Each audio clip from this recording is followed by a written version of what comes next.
तो चलिए नमस्कार और गुड इवनिंग सभी लोगों को। और आप लोगों को मतलब कि आज का कल टेस्ट 4 का क्वेश्चन जो है टेलीग्राम चैनल पर डाल दिया गया है। आप वहां से आप कल का जो जो भी टॉपिक्स था उसी से रिलेटेड क्वेश्चन था।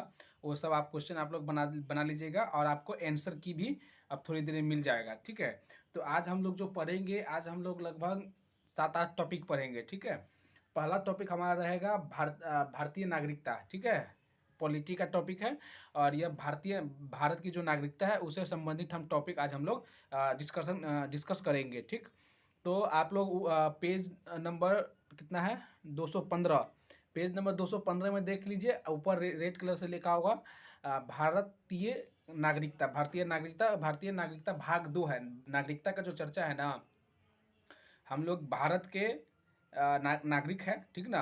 तो और क्षेत्र के निवासी है, ठीक ना। क्वेश्चन यहाँ भी फंसता है, हम लोग क्षेत्र के निवासी होते हैं ना, क्योंकि हमारा भारत देश जो है एक हरी नागरिकता है और यह ब्रिटेन से लिया गया हुआ था। ठीक है, तो हम सिर्फ भारत के नागरिक है, ठीक ना। और राज्य के निवासी होते हैं। क्वेश्चन यहाँ से भी पूछते हैं कि हम राज्य के कौन है, निवासी, नागरिकता, यहाँ से भी क्वेश्चन पूछता है। तो आज हम लोग मतलब कि इसी पर डिस्कस करेंगे। ठीक है, वीडियो थोड़ा लंबा हो जाता है, थोड़ा तेजी से चलेंगे, आप लोग समझने का कोशिश कीजिएगा। खैर जहाँ दिक्कत होती है वहाँ आप लोग कमेंट में बताइएगा मुझे, है ना। तो चलिए शुरू करते हैं। देखिए यहाँ पे लिखा हुआ है भारत की नागरिकता भाग 2, अनुच्छेद 5 से 11 तक नागरिकता की चर्चा। अनुच्छेद जो है भाग 2 में संविधान का भाग कितना है, तो भाग 22 है, जिसका भाग 2 में नागरिकता का चर्चा है। बाकी अगर हम लोग आगे 22 भाग तक पढ़ेंगे, ठीक है, उसमें नागरिकता का चर्चा है। तो पहली पहली बात क्या लिखा हुआ, पहला टॉपिक क्या लिखा हुआ, देखिए पहला यहाँ वही लिखा है, भारत एकल नागरिकता का प्रावधान है। वही बात आपको बताया, भारत में एक हरी नागरिकता है, एकल नागरिकता का भारत का जो संविधान है उसमें एकल नागरिकता, दोहरी संविधान मतलब की बात की जाए, दोहरी नागरिकता तो अमेरिका में है। क्योंकि वहाँ पे क्या होता है कि केंद्र और राज्य दोनों को मतलब कि वहाँ पे दोहरी नागरिकता, केंद्र में नागरिकता है और वहाँ पे और मतलब राज्य में भी नागरिकता है। तो अमेरिका में दोहरी नागरिकता है। देखिए यहाँ पे आप लोग हाइलाइटर लिए हैं ना, हाइलाइटर और पेन, पेन लेकर चलिए। भारत में क्या है, तो भारत में एक हरी नागरिकता है, एकल नागरिकता है, ठीक ना। तो एकल नागरिकता पर हम लोग मतलब कि क्या करेंगे कि उसको हाईलाइट कर देंगे। ठीक है, एकल नागरिकता, एकल नागरिकता भारत में नागरिकता का कैसा प्रावधान है, तो एकल नागरिकता का प्रावधान है। ठीक है, दूसरा चलेंगे।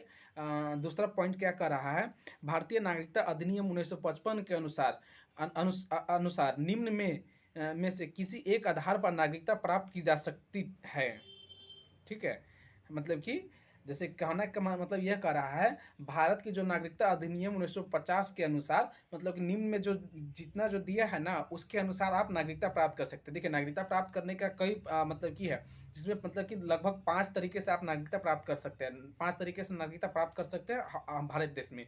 पहला जन्म से, ठीक है, अगर आप जन्म से ही अगर भारत में जन्म लिए हैं तो आपको जन्म से ही नागरिकता मिल जाएगा। दूसरा है वंश परंपरा के द्वारा नागरिकता दिया जाएगा। ठीक है, तीसरा देशीयकरण के द्वारा दिया जाएगा, पंजीकरण के द्वारा नागरिकता दिया जाएगा। तो ये सब आपको 5 प्रकार, पंजीकरण और भूमि विस्तार के द्वारा नागरिकता दिया जाएगा। ये 5 तरह से जो है आपको मतलब कि नागरिकता जो है मतलब कि दी जाती है भारतीय संविधान में। तो एक एक करके हम सभी को पढ़ेंगे। भारत का नागरिकता अधिनियम क्या है, नागरिकता अधिनियम क्या है, तो 155 है। तो यहाँ पे हम लोग क्या करेंगे कि भारत नागरिकता अधिनियम तक पेन से अंडरलाइन करेंगे, पेन से अंडरलाइन करेंगे भारत नागरिकता अधिनियम। और 1955 को जो है इससे हले, वो तो सब लोग आप जानते ही हैं कि कैसे क्या करना है।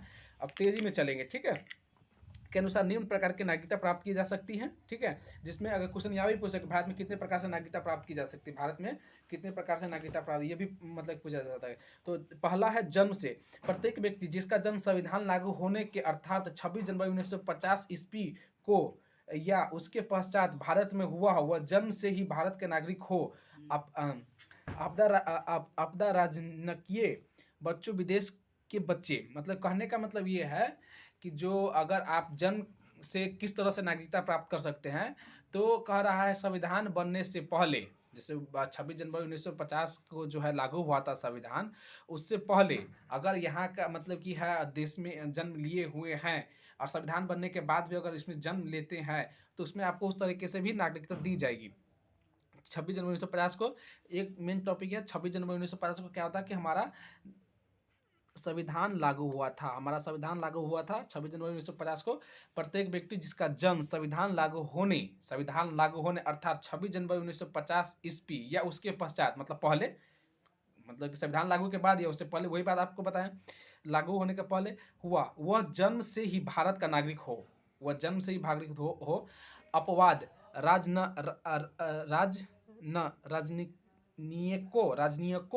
राजनयिकों बच्चों विदेशियों बच्चों को भी, राजनयिकों और विदेशी बच्चों को भी।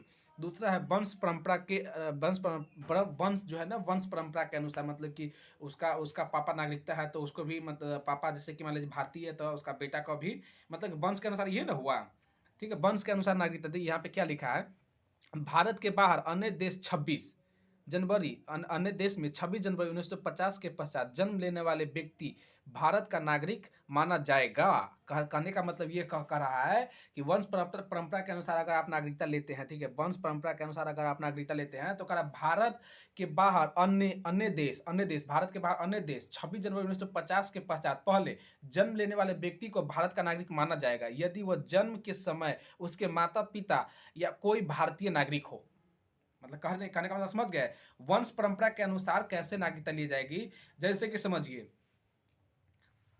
शिखर धवन का घर यहाँ है, मतलब कि इंडिया में, शादी हुआ कहाँ, ऑस्ट्रेलिया, तो उसका बच्चा का जो है ना वंश परंपरा के अनुसार नागरिकता दी जाएगी, क्योंकि उसका पापा जो है भारत का नागरिक है, तो इसलिए उसका पापा को भी नागरिकता दी जाएगी। सानिया मिर्जा पाकिस्तान में शादी कर ली, लेकिन अगर उसका बच्चा, उसका बेटा अगर यहाँ का नागरिक, क्योंकि अभी तक वो नागरिकता मतलब कि समाप्त उसका नहीं हुआ, क्योंकि वो नागरिकता खुद से, मतलब कि या तो खुद से देना पड़ता है नागरिकता, या तो किसी कारणवश से, मतलब कि अगर आप देश राष्ट्र के ऐसे मतलब की भावना में आ जाते हैं या राष्ट्र के प्रति गलत भावना रखते हैं, तो उस कंडीशन में आपका क्या है कि जो है नागरिकता खत्म की जाती है। लेकिन सानिया मिर्जा के अभी तक नागरिकता है, तो उसके बच्चों को भी नागरिकता दी जाएगी, लेकिन उसका शादी कहाँ हुआ है, तो पाकिस्तान में हुआ है, तो वंश परंपरा के अनुसार इसी तरीके से नागरिकता ली जाएगी। दूसरा क्या कह रहा है, माता पिता की नागरिकता के आधार पर विदेश में जन्म लेने वाले बच्चों को भी नागरिकता प्रदान करने का प्रावधान नागरिक संशोधन अधिनियम 1992 द्वारा किया गया है। अच्छा देखिए, कहने का मतलब वही बात हम आपको बताएं कि मतलब कि कोई एगो मतलब भारत का नागरिकता होना चाहिए। तो यह जो हुआ है 1900 एक अधिनियम आया 1955 के बाद, एक नागरिकता अधिनियम आया 1952 में। 1952 में एक नागरिकता अधिनियम है, नागरिकता संशोधन अधिनियम 1952 में। 1952 में नागरिकता संशोधन अधिनियम है। उसके तहत क्या है कि मतलब कि बच्चों को नागरिकता दी जाती है। तो यही यूं ही समझ लीजिए ना कि अगर शिखर धवन के बेटा को नागरिकता दी जाएगी तो वो किस अधिनियम के तहत नागरिकता दी जाएगी, 1952 संशोधन अधिनियम के तहत नागरिकता दी जाएगी। दूसरा है देशीयकरण द्वारा। भारत सरकार से देशीयकरण का प्रमाण पत्र प्राप्त कर नागरिकता प्राप्त की जा सकती है। मतलब देशीयकरण द्वारा भारत सरकार के द्वारा मतलब क्या होता है, प्रमाण पत्र प्राप्त करके नागरिकता प्राप्त की जा सकती है। ठीक है, इसका यही मतलब कि भारत सरकार अगर किसी को प्रमाण कर देगा, उसको नागरिकता मतलब कि दे दिया जाएगा, देशीयकरण के द्वारा नागरिकता दी जाएगी। चौथा है पंजीकरण के द्वारा।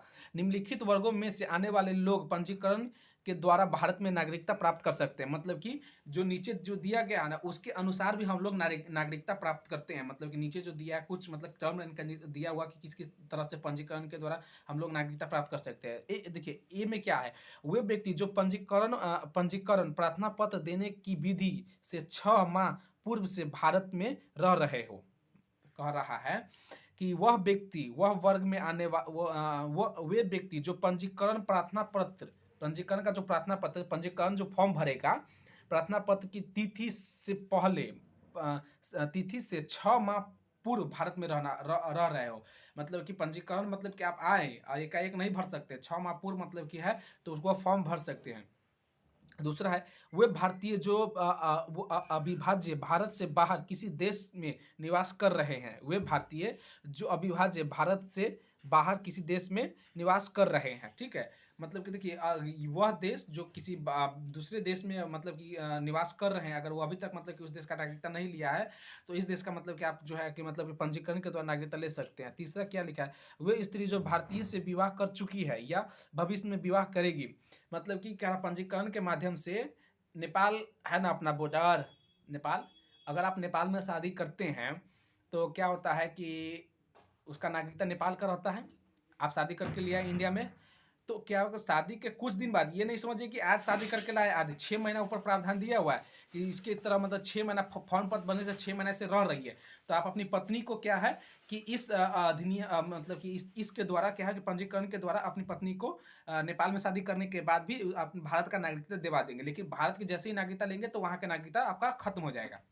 आप किसी एक देश का ही नागरिक मतलब कि मतलब भारत का नागरिक रहते हैं तो आप उसका देश का नागरिक खत्म हो जाएगा। दूसरा चौथा क्या कर रहा है, भारतीय नागरिक को नाबालिग बच्चे भारतीय नागरिक के नाबालिग बच्चे, भारत के जो नाबालिग बच्चे हैं उसको भी नागरिकता दी जाएगी।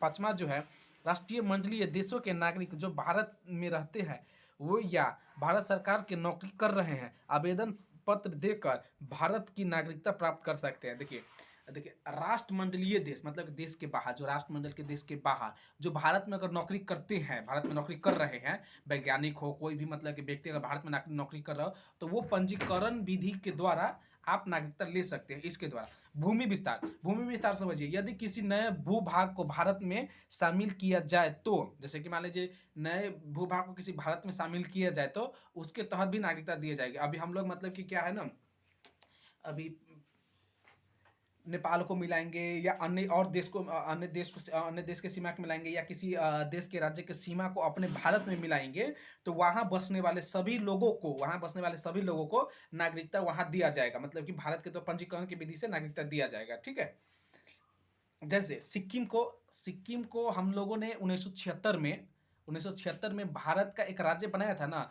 तो वहाँ क्या है कि वहाँ के लोगों को इसी के द्वारा नागरिकता दी गई थी, क्योंकि सिक्किम भारत राज्य का अंग बना था, है ना, 22वां राज्य था भारत का, जिसको मतलब कि 1976 में पूर्ण राज्य का दर्जा दिया गया था भारत के थे, तो उसको भी उसी तरह से दिया जाएगा। ये बात आप समझ गए कि भाई हम किसी को भी नागरिकता भूमि विस्तार मतलब कि अपना उसका भूमि अपने मिला लेंगे तो उसको भी नागरिकता दी जाएगी। इतना समझ गए। अब देखिए अब आगे क्या लिखा हुआ है, भारतीय नागरिक संशोधन अधिनियम 1986।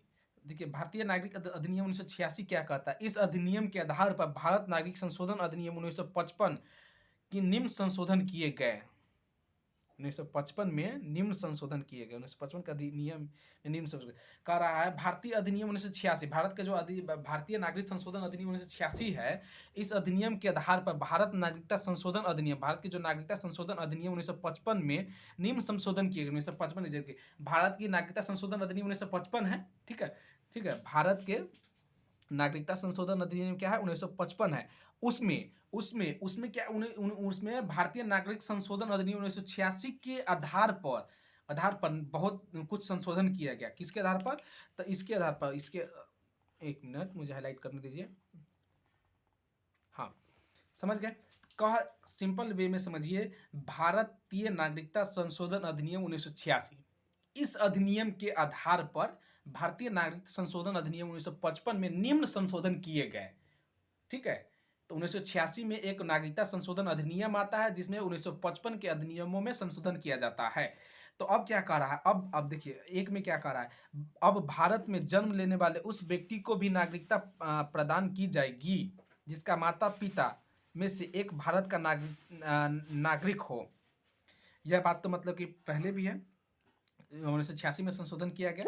ठीक है, अधिनियम प्रदान विदेश के में जन्म लेने वाले बच्चों का भी किया जाएगा। यहाँ पे क्या लें, भारत की नागरिकता आधार पर विदेश में जन्म लेने वाले नागरिक प्रदान करने वाले प्रथम नागरिक संशोधन अधिनियम 1992 द्वारा है। अच्छा ठीक है, यहाँ पे क्या है,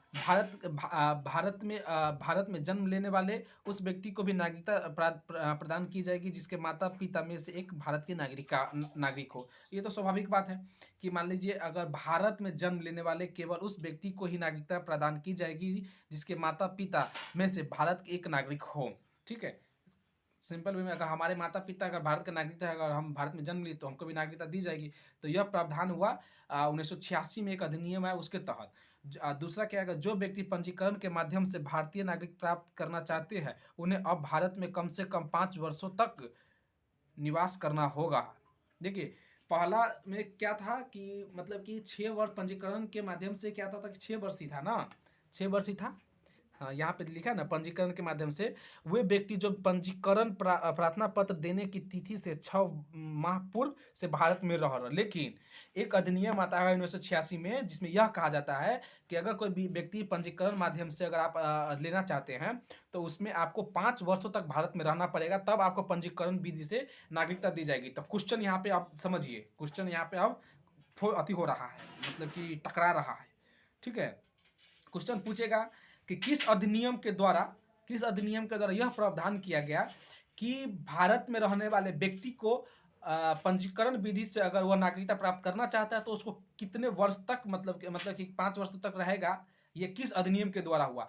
तो यह हो जाएगा 1986 अधिनियम के द्वारा। लेकिन पहले जो था 1955 का जो अधिनियम था, उसमें क्या था कि 6 वर्ष ही था, 6 वर्ष ही था। 1955 में 6 वर्ष था, लेकिन यहाँ पे 1986 में एक अधिनियम आया जो कि उसमें 5 वर्ष कर दिया गया। तीसरा समझिए क्या कह रहा है, देशीयकरण द्वारा नागरिकता को तभी प्रदान की जाएगी जब संबंधित व्यक्ति कम से कम 10 वर्षों तक भारत में रह चुके हो। पहले यह अवधि 5 वर्षों की थी। नागरिकता संशोधन अधिनियम 1986 में जम्मू कश्मीर व असम सहित भारत के सभी राज्यों में लागू हो गया। समझ गए?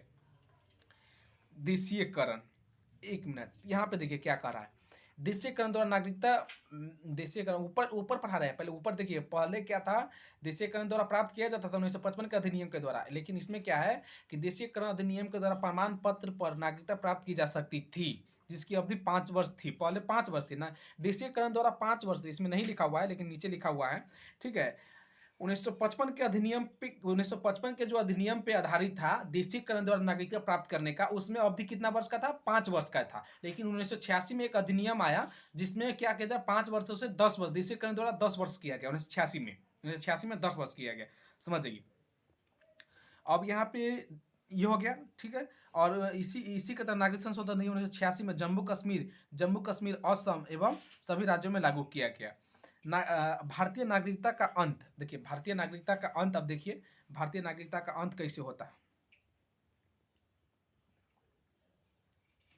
भारतीय नागरिकता का अंत निम्न प्रकार से हो सकता है। पहला देख लीजिए, पहला आप खुद से त्याग दे दीजिए अपने नागरिकता के कारण, तो आपका उसके कारण भी हो सकता है। दूसरा, किसी अन्य देश के नागरिकता स्वीकार कर लेने पर भी होता है। तीसरा, सरकार द्वारा नागरिकता छीन लेने पर। ठीक है, तो नागरिकता समाप्त होगा कितने प्रकार से? 3 प्रकार से। प्राप्त किया जाएगा 5 प्रकार से, नागरिकता प्राप्त किया जाएगा 5 प्रकार से ना। हाँ, 5 प्रकार से नागरिकता प्राप्त किया जाएगा, लेकिन छीना जाएगा 3 प्रकार से, यह बात ध्यान रखिएगा। ठीक है, अब यहाँ पे एक टॉपिक लिखा हुआ है, जम्मू कश्मीर राज्य के विधानमंडल में निम्न विषयों के संबंध में राज्य में अस्थायी रूप से निवास करने वाले व्यक्ति को अधिकार तथा विशेष अधिकार प्रदान करने की शक्ति प्राप्त की गई है।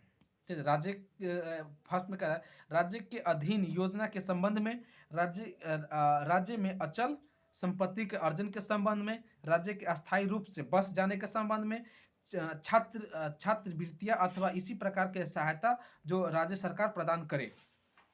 जम्मू कश्मीर राज्य के विधानमंडल को निम्न विषयों के संबंध में जम्मू कश्मीर में अस्थायी रूप से निवास करने वाले व्यक्ति को अधिकार तथा विशेष अधिकार प्रदान करने की शक्ति प्रदान की गई। अच्छा, मतलब कि इसी अधिनियम के द्वारा जो है, 1986 अधिनियम के द्वारा जो जम्मू कश्मीर के विधानमंडल के निम्न विषयों के संबंध में राज्य के अस्थायी रूप से निवास करने वाले जो मतलब कि जम्मू कश्मीर में जो लोग सब निवास करता था ना, इसी अधिनियम के द्वारा राज्य में अचल संपत्ति अर्जन करने का भी मतलब कि दिया गया, अस्थायी सदस्य में बस जाने का भी दिया गया, छात्रवृत्ति अथवा इन सब सभी को जो है वहाँ मतलब कि यह दिया गया। तो नागरिकता यहाँ से हमारा खत्म होता है। ठीक है, नागरिकता यहाँ से खत्म होता है, नागरिकता का यही है। अनुच्छेद की बात की जाए तो आप अनुच्छेद भी देख लीजिएगा, 1 से मतलब कि 11 तक अनुच्छेद है। लुसेंट में अभी फिलहाल इतना ही अनुच्छेद दिया है, देखते हैं आगे अनुच्छेद। आगे मौलिक अधिकार दिया है, लेकिन किस अनुच्छेद में क्या है कि यह नहीं दिया है। देखिए, हम कोशिश करेंगे आपको अनुच्छेद भी बताने का। ठीक है, तो इसके लिए मेरे पास एक बुक है, उस बुक में हम आपको मुझे भी याद है, लेकिन मैं नहीं चाहता हूँ कि आपको मतलब कि गलत बताऊँ। ठीक है, हो सकता है मिस्टेक हमसे भी हो सकता है। नागरिक देख लीजिए,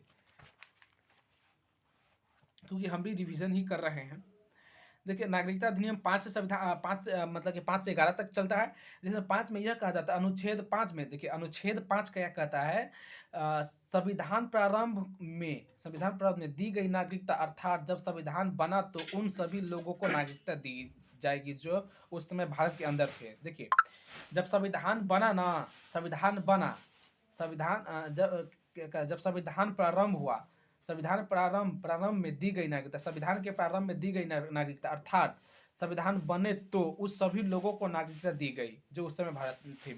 देखिए जब संविधान बना, ठीक है, संविधान बना और संविधान बनने के बाद भी उन लोगों को नागरिकता दी गई जो उस समय भारत में रह रहे थे। ठीक है, उस सभी लोगों को नागरिकता दी गई जो भारत में रह रहे थे, चाहे वो पाकिस्तान के नागरिक मतलब कि व्यक्ति थे या मतलब कि अफगानिस्तान, बहुत सारे ऐसे व्यक्ति थे जो पाकिस्तान मतलब कि भारत के नागरिक होने के नागरिकता प्राप्त करने के बाद भी क्या हो कि वो अलग देश में जाकर के अब बस गए। लेकिन उस समय जब अनुच्छेद 5 में कहता है, उस समय जब संविधान बना, ठीक है, प्रारंभ हुआ, तो उस समय जो भी व्यक्ति था भारत में उन सभी को नागरिकता दिया जाएगा, यह अनुच्छेद 5 कहता है। अनुच्छेद 6 क्या कहता है कि पाकिस्तान से भारत में आए लोगों का नागरिकता किंतु यदि वह संविधान बनने के बाद आए तो नागरिकता नहीं मिलेगी।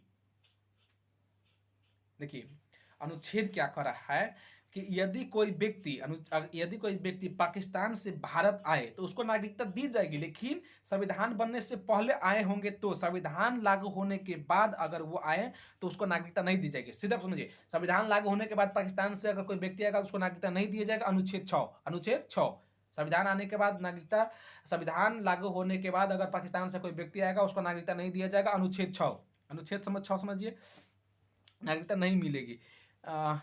प्रीमिट रूल लागू 19 जुलाई 1948 को।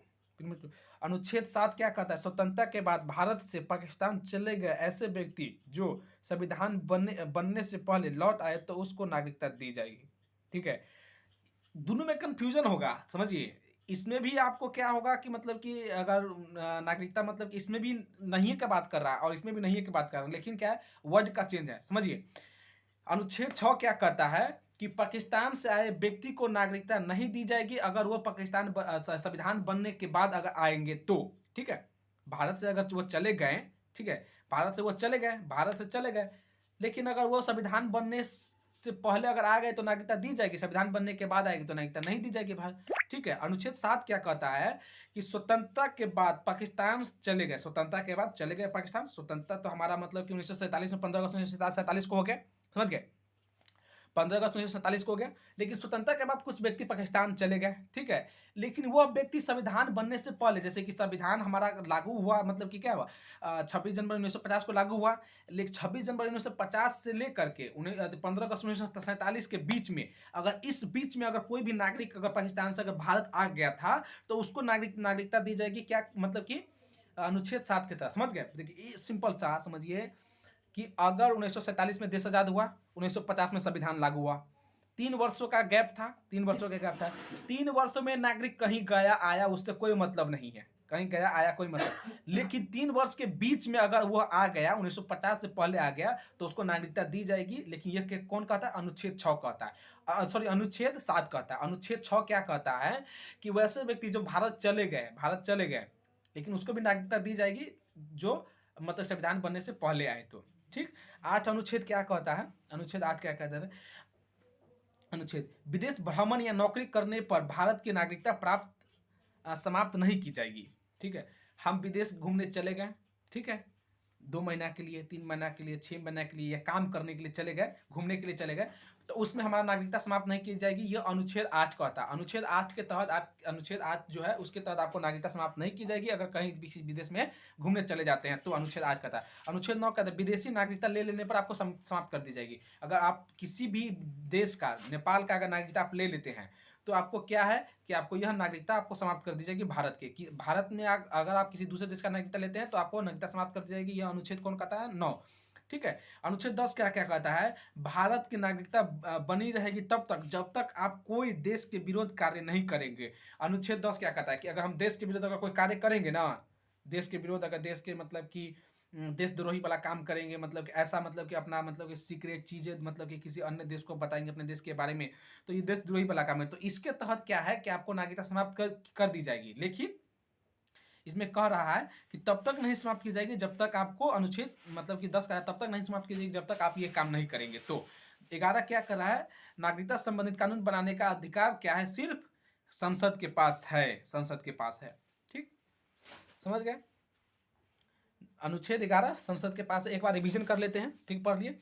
अनुच्छेद 1 क्या कहता है कि संविधान, मतलब कि अनुच्छेद 1 का सॉरी, अनुच्छेद 5, अनुच्छेद 1 तो मतलब कि संघ और राज्य क्षेत्र का, मतलब कि उसमें चर्चा है। हाँ, अनुच्छेद 5 क्या कहता है कि मतलब कि संविधान प्रारंभ में दी गई नागरिकता, अर्थात जब संविधान लागू होने से पहले उसको नागरिकता दी जाएगी। 6 में अगर ऐसे व्यक्ति है जो संविधान बनने से पहले भारत से चले गए और संविधान बनने से पहले भारत आ गए, अगर कोई ऐसे व्यक्ति है जो पाकिस्तान चले गए और भारत आ गए संविधान बनने से पहले, तो 6 में उसको दी जाएगी। 7 में क्या है कि आपको संविधान स्वतंत्रता होने के बाद कुछ ऐसे व्यक्ति थे जो चले गए संविधान, मतलब कि भारत देश आज़ाद हुआ, तो आज़ादी के बाद अगर चले गए और संविधान बनने से पहले इसी बीच में अगर आ गए, तो उसमें आपको नागरिकता दी जाएगी। अनुच्छेद 8 क्या कराएगा, तब तक आपकी नागरिकता खत्म नहीं होगी, सॉरी, आपकी 8 में यह कहता है कि आप विदेश में भ्रमण करते हैं तो उसके लिए आपको नागरिकता समाप्त नहीं की जाएगी। 9 में आपको क्या कहता है कि आपकी नागरिकता जो है, किसी अन्य देश का अगर आप नागरिकता ले लेते हैं तो उसमें आपकी नागरिकता समाप्त कर दी जाएगी। 10 में आपको यह कहा है कि तब तक आपकी नागरिकता समाप्त नहीं की जाएगी जब तक क्या है कि आपको देश के विद्रोह कोई काम नहीं करते हैं, तब तक आपकी नागरिकता समाप्त। 11 में तो आपको, मतलब कि उसका बनाना है कि, मतलब कि संसद के पास अधिकार है कि नागरिकता बनाएंगे। अब यहाँ पे नागरिकता अधिनियम 1955 आपको बता ही दिए कि नागरिकता अधिनियम 1955 है। इस अधिनियम द्वारा नागरिकता प्राप्त करने की 5 विधियां हैं, बता ही दिए कि नागरिकता अधिनियम प्राप्त करने की 5 विधियां थी, जो जन्म से है, जन्म से बता ही दिए, जन्म का आधार 1986 है, वंश का आधार 1992 है, ठीक है, वंश का आधार 1992 है, पंजीकरण, देशीयकरण, अर्जित भूमि, ये सब आपको बता ही दिए। नागरिकता का पहला 1986 ईस्वी में, दूसरा 1992 ईस्वी में, तीसरा 1905 ईस्वी में। नागरिकता में जो संशोधन हुआ था पहला 1986 में हुआ था, 1986 में नागरिकता में संशोधन 1986 में हुआ था, नागरिकता में संशोधन 1986 में हुआ था, दूसरा 1952 में हुआ था, तीसरा 2005 में, चौथा 2015 में और पांचवा 2019 में। ये हो गया। पंजीकरण आपको बता ही दिए, पंजीकरण के द्वारा मतलब कि आप, मतलब कि कम से कम उसमें, मतलब कि रहेंगे तो, मतलब कि आपको 5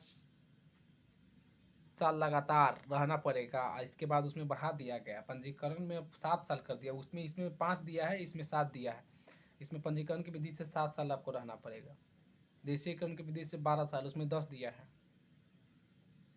बाकी ऑप्शन के अनुसार बनाइएगा, देखिए क्या होता है, क्योंकि दोनों बुक में 2 तरह से दिया है, इसमें 12 दिया है, इसमें 10 दिया है।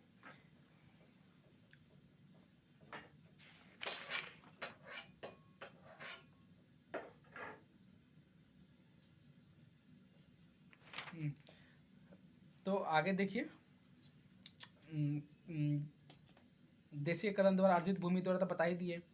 और RNI, नॉन रेजिडेंसी इंडिया, वह नागरिक जो वर्तमान में भारत में नहीं रह रहे हैं लेकिन वह भारत का नागरिक है, वह विदेश में 6 माह से ज़्यादा पढ़ाई या नौकरी के लिए चले गए, वो RNI कहा जाता है। RNI का मतलब समझ लीजिए, अगर कोई बच्चा है, वह आपका विदेश में चला गया पढ़ने के लिए 6 महीने से, तो वो RNI हो जाता है, 6 महीने से अधिक वो RNI हो जाता है।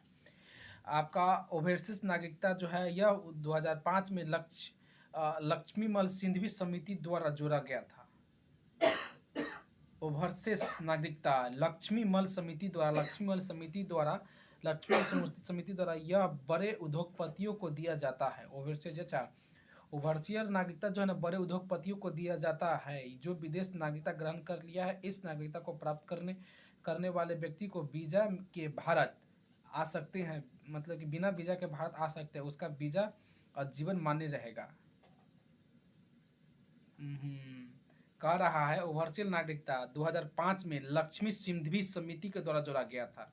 यह बड़े उद्योगपतियों को दिया जाता है। बड़े उद्योगपतियों को कौन सा, मतलब कि दिया जाता है, बड़े उद्योगपतियों को 2005 में, बड़े उद्योगपति को 2005 में नागरिकता ओवरसीज नागरिकता ओवरसीज नागरिकता दी जाती है, दिया जाता है जो विदेशी नागरिकता ग्रहण कर लिया है। इस नागरिकता को प्राप्त करने वाले बिना वीज़ा के, इस नागरिकता को प्राप्त करने वाले जो वीज़ा है ना, सीधा क्वेश्चन पूछ देगा कि बिना वीज़ा के प्राप्त करने वाले कौन से व्यक्ति नागरिकता को, ओवरसीज नागरिकता प्राप्त करने वाले व्यक्ति जो है इस मतलब कि यहाँ मतलब कि भारत में आ सकते हैं। नागरिकता समाप्त होने की शर्तें बताई दी, 3 शर्तें हैं। वीज़ा के बारे में आप लोग जानती हैं, किसी भी दूसरे देश में जाने की अनुमति मतलब कि वीज़ा होता है, उस देश से अनुमति लेना पड़ता है। पासपोर्ट तो वही जानते हैं, अपने देश छोड़ने के लिए अपने देश से परमिशन लेना पड़ता है, ये पासपोर्ट का मतलब का अधिकार है।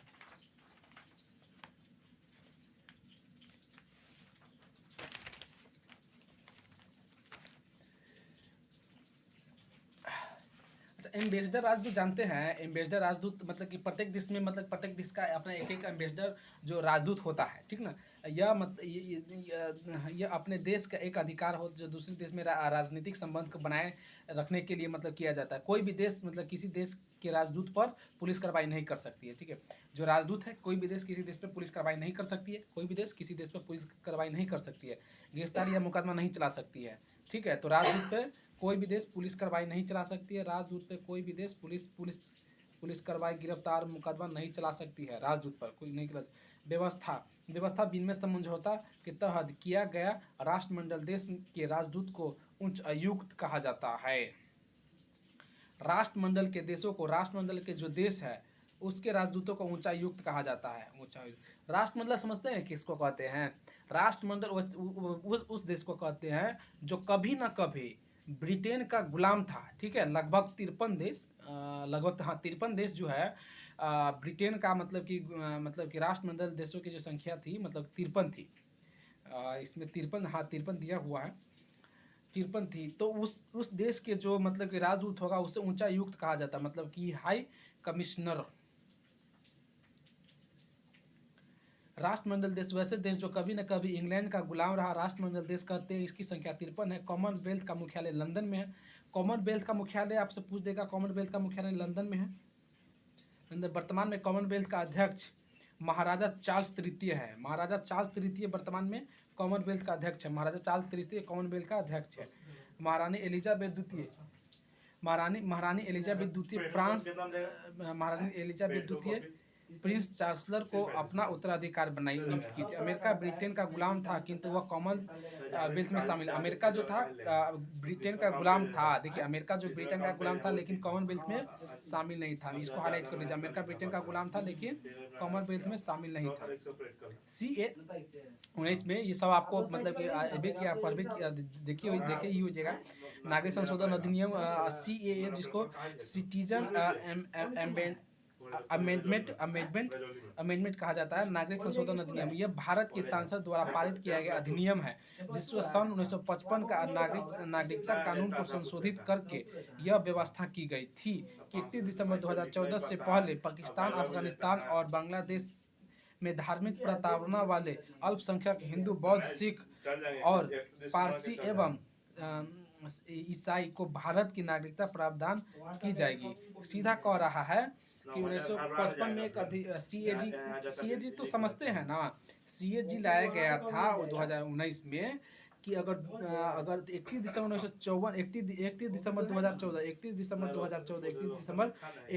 2014 से पहले, ठीक है, जो व्यक्ति अगर वहाँ मतलब कि पाकिस्तान, अफगानिस्तान मतलब कि सिख ऐसे जो धर्म के जो लोग हैं वहाँ चले गए, जो अल्पसंख्यक है वो धर्म से प्रताड़ित हो रहे हैं, उस देश के लोगों को धर्म से प्रताड़ित कर रहा है, तो वह भारत आ करके नागरिकता ले सकता है। यह बस CA का मतलब ये हुआ, ठीक है। बहुत लोग कहते हैं कि नागरिकता समाप्त हो जाएगा, पढ़ने से होता है, प्राप्त की जाएगी।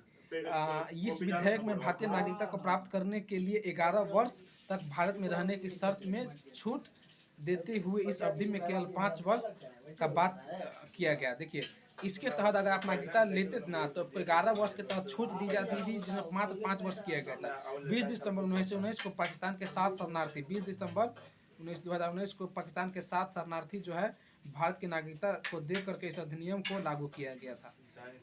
7 को शरणार्थी को भारतीय नागरिकता दे करके लागू किया गया था। NRC राष्ट्रीय नागरिकता रजिस्टर भारत के राष्ट्रीय नागरिकता पंजी पंजी राष्ट्रीय पंजी भारत भारत के नाम से है।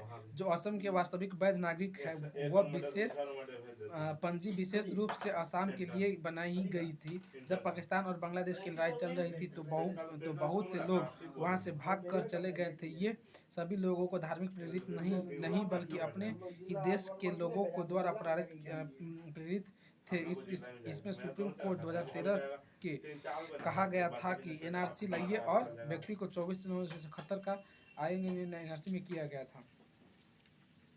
एनआरसी छोड़ दीजिए, नहीं पूछता।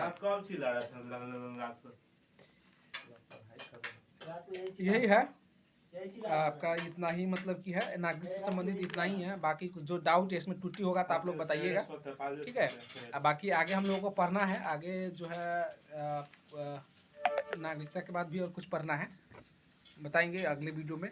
लेकिन आज का ये 5वां टेस्ट है, 5वां टेस्ट का वीडियो है ये। चलिए, तो मतलब कि आप लोग नागरिकता से संबंधित हो गया। बाकी कोई डाउट होगा तो हमें भी टेलीग्राम का लिंक हम आपको दे रहे हैं, उसमें बताइएगा, चाहे कमेंट में कीजिएगा, ताकि आपका भी मतलब कि हम देखेंगे ना कि मतलब कि कैसा है, तो उससे हम भी सीखेंगे।